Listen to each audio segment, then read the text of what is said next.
एक अजब सा सुकून है इन पहाड़ों में जो हर बार मुझे अपनी तरफ खींच ले आते हैं। और इस बार का सफर फिर से मनाली का है। So join me on this cinematic roller coaster ride that is full of adventure, fun और बहुत सारे नज़ारे जो आपका दिल जीत लेंगे।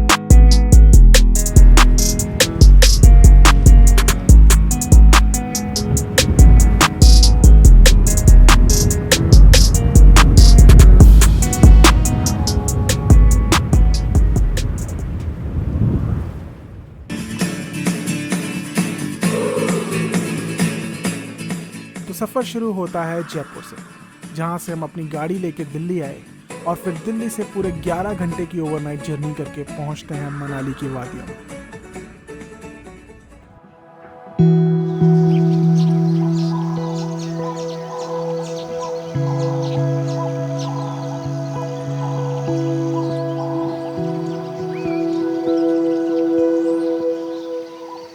मनाली अपनी नींद से जाग रही थी और सुबह की धूप में चमकता ये शहर बहुत ही खूबसूरत लग रहा था। Meanwhile we settled down in our hotel और मैंने एक कूल से दिखने वाली रॉयल एनफील्ड की हंटर हायर कर ली। बाइक पे कैमरा लगाया और हम निकल जाते हैं मनाली की सड़कों को नापने के लिए।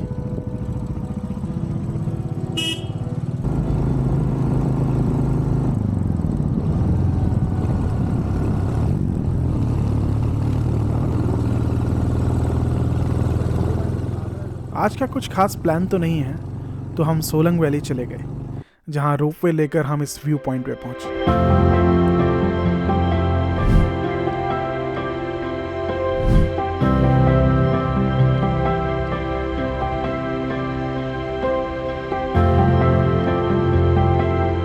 शाम को मॉल रोड पे टाइम स्पेंड किया and that is how chill करते हुए we ended our day 1। Good morning दोस्तों and welcome back to Traveler Crafter. I am welcoming you from the stunning landscape of Manali. मेरी खिड़की से पूरा पहाड़ का व्यू आ रहा है, ऐसा लग रहा है किसी ने एकदम पेंटिंग बनाई हो।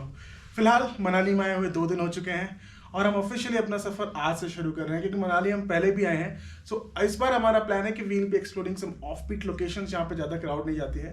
तो आज हम सेथन और गुलाबा की तरफ जा रहे हैं। We have rented out a bike already. So I think this is going to be a wonderful journey and cinematic experience for you all. So stay tuned. I'll catch you on the road.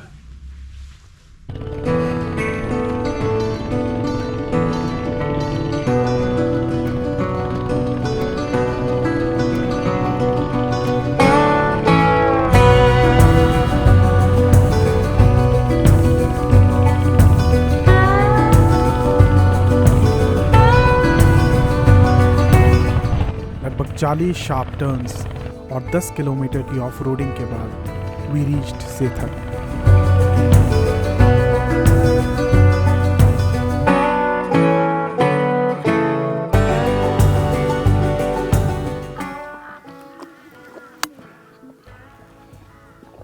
क्या सही views है यार चारू। एकदम दूर का clear दिख रहा है, नो पॉल्यूशन, कुछ नहीं। कौवे भी दिख रहे हैं, कितने सालों बाद मैंने कौवा देखा। तो दोस्तों हम लोग पहुंच चुके हैं सेथन। सेथन से बस थोड़ा सा आगे एक कर्व है, वहाँ पे हल्की सी मेडोज आते हैं जहाँ पे हम लोग बैठे हुए हैं, क्योंकि अभी हम लोग जाने वाले हैं आगे 3 से 4 किलोमीटर। वो बेस पॉइंट है चिका पॉइंट जाने का। सो वील रीच देयर, क्योंकि हमारे पास टाइम है। We started early, so I think we'll be able to complete it today. Maggi खा ली है, पानी वानी पी के फ्रेशन अप हो गए, एक बार फिर से रिफ़्रेश हो गए, सॉरी। सो बस निकलते हैं यहाँ से। आधे घंटे की राइड और करके हम पहुंचते हैं चिका बेस पॉइंट।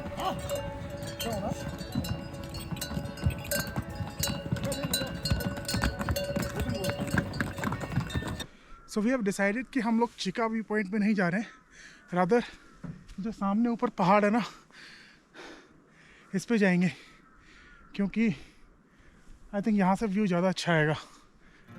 सो जहाँ सब लोग जा रहे हैं वहाँ जाने का क्या फ़ायदा, राइट? Let's go.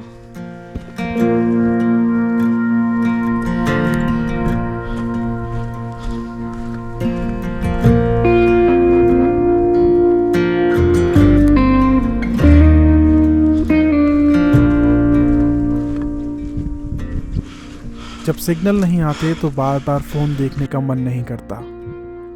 एंजाइटी के लेवल्स अपने आप नीचे आ जाते हैं और सिर्फ आप होते हैं और होता है आपका सॉलिट्यूड।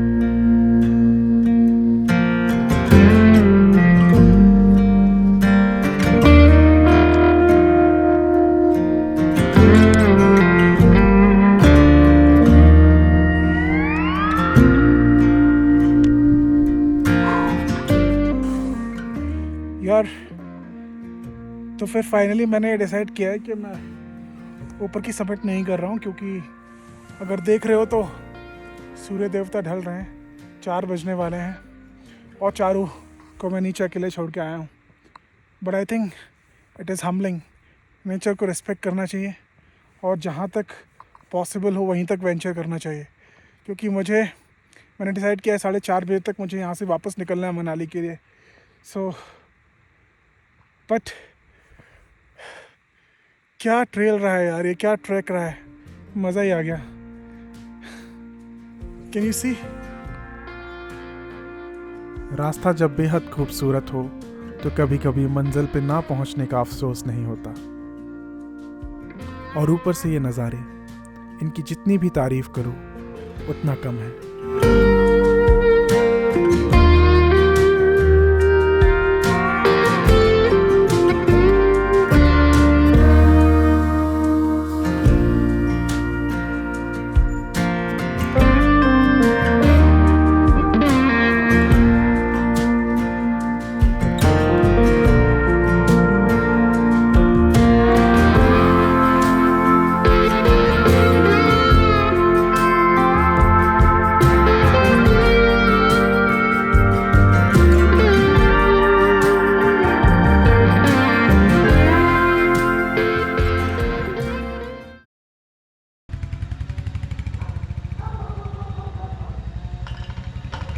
तो आज हम जा रहे हैं जोगनी फॉल के ट्रैक के लिए। पर ट्रैक पे जाने से पहले हम जाते हैं मोनेस्ट्री, जिसको लोकल लैंग्वेज में गोम्पा भी कहते हैं।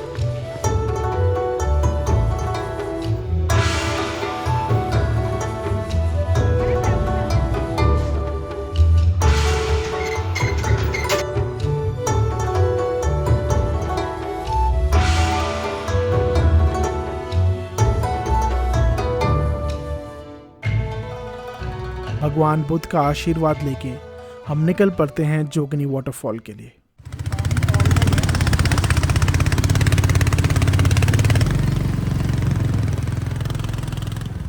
मॉल रोड से बेस पॉइंट तक का डिस्टेंस अराउंड 5 किलोमीटर्स का है, जहां तक हमारी बाइक बड़े आराम से पहुंच गई। हेलो दोस्तों, so now we are starting our track to Jogini fall. अभी हम एकदम बेस पॉइंट पे हैं, बाइक हमने थोड़ा सा पीछे रख दी है और देख रहे हो तो इतना ऊपर जाना है। I think it's gonna be fun, so let's continue exploring off beat Manali. I am excited, super excited, let's गो।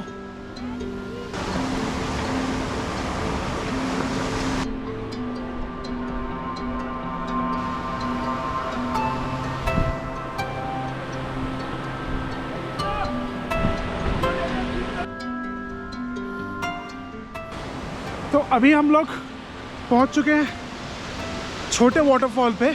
ये मेन नहीं है, कुछ लोग यहीं तक आके यहाँ से वापस लौट जा रहे हैं। मोस्टली 90% लोग यहाँ तक ही आ रहे हैं और लौट जा रहे हैं। But we will go all the way to the main waterfall. और क्या शानदार नज़ारे हैं यार यहाँ से।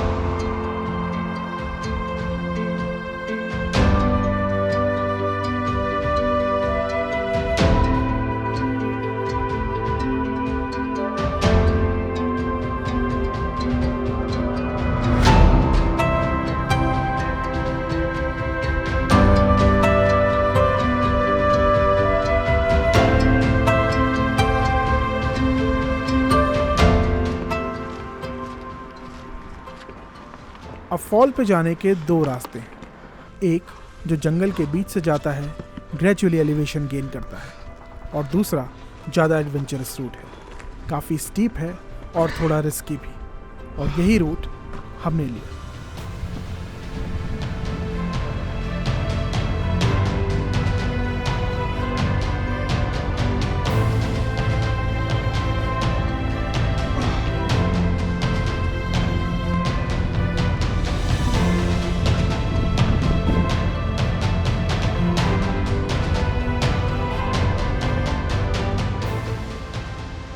डेढ़ घंटे के ट्रैक के बाद हमें जोगिनी फॉल की पहली झलक मिलती है।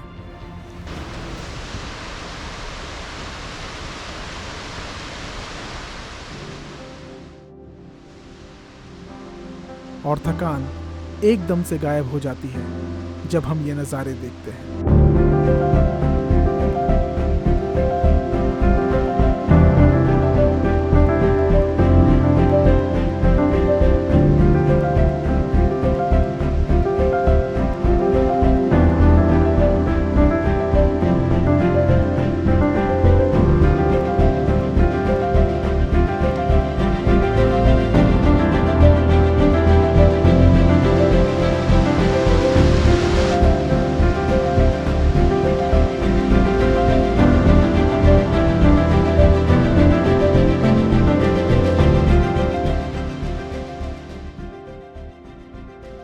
अब इस पॉइंट पे सूरज की रोशनी जा चुकी थी, तो एक आखिरी बार मैंने वाटरफॉल की तरफ देखा और वापसी का सफ़र शुरू किया।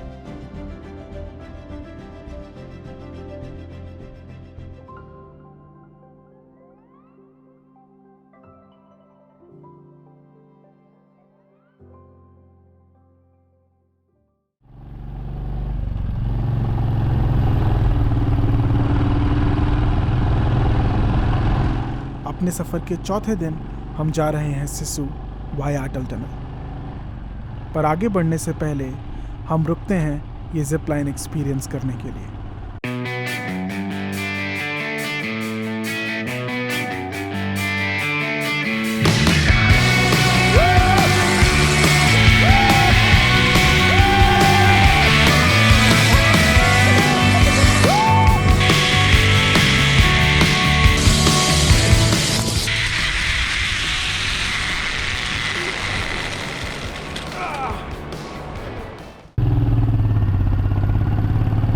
लगभग 1.5 घंटे के बाद हम पहुंचते हैं अटल tunnel. So for the first time, I am about to enter Atal tunnel. Here we go!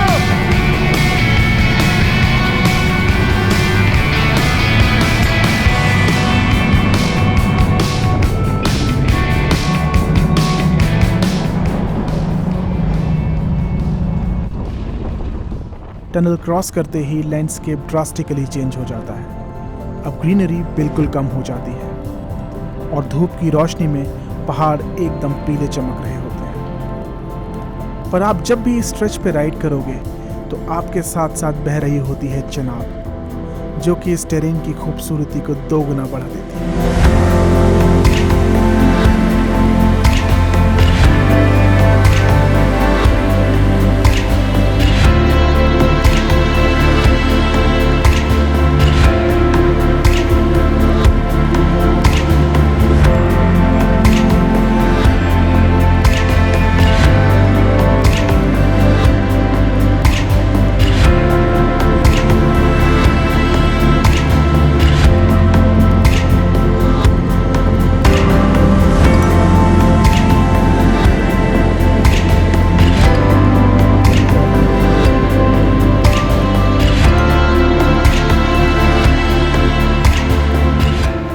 Life में बहुत कम दिन ऐसे होते हैं जब आपको रियलाइज़ होता है, जब आपको ऐसा लगता है कि you are actually living. And I think this is one of those days. The sun is shining brighter, snow capped mountains, नीचे छोटी सी सिसु लेक है जो मैन मेड है, बना रखी है बोटिंग एंड एक्टिविटीज़ के लिए. सामने नदी बह रही है. It is amazing. और वो एक छोटा सा वाटरफॉल भी दिख रहा होगा आपको. इट्स एन अमेजिंग फीलिंग यार.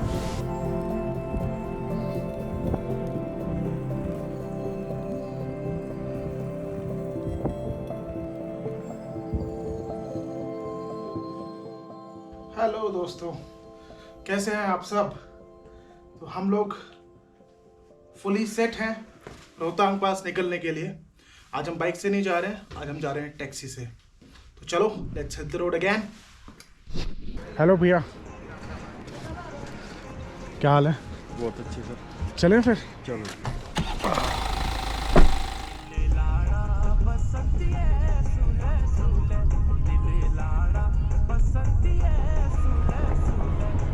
पहाड़ी गानों को सुनते सुनते हम ग्रेजुअली एलिवेशन गेन कर रहे थे और नज़ारे खूबसूरत से और भी खूबसूरत हो रहे थे.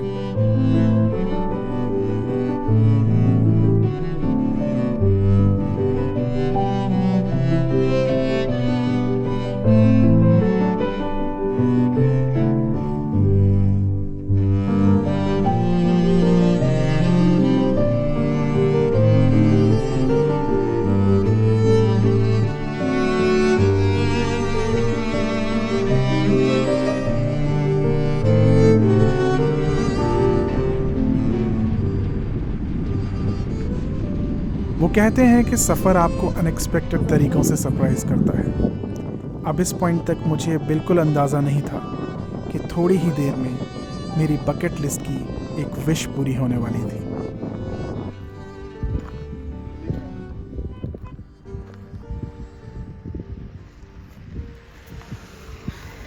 Guess what? I am going to do paragliding for the first time in my life. यहाँ से पूरा वो मणि है नीचे, तो मैं यहाँ से ग्लाइड करते हुए मणि में जाऊँगा. So another item tick marked from the bucket list. Let's go for it.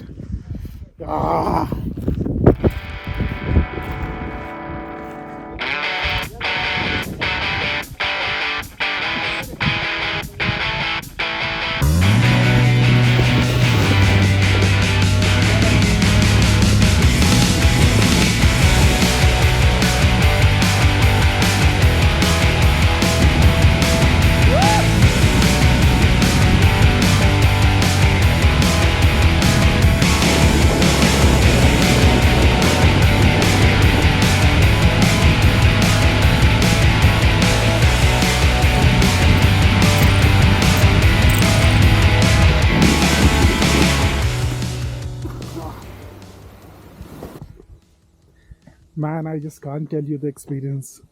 बहुत सही था भाई. पूरा ज़िंदगी ना मिलेगी दोबारा वाली फीलिंग आ रही है. पर एक और एम है कि मुझे प्रोफेशनली सीखना है और ख़ुद से फ्लाई करना है इसका लाइसेंस लेके. तो hopefully that day will also come सून.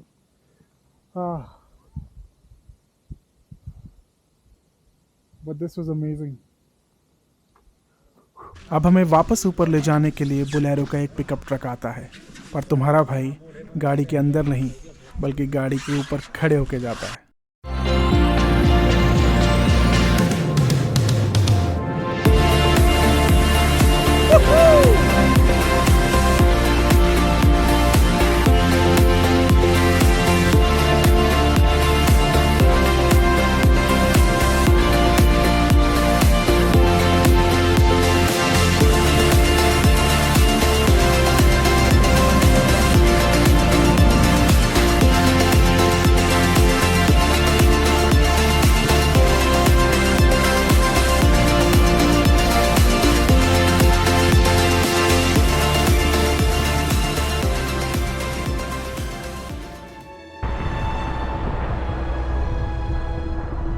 इस क्रेज़ी एक्सपीरियंस के बाद हम पहुंचते हैं रोहतांग पास.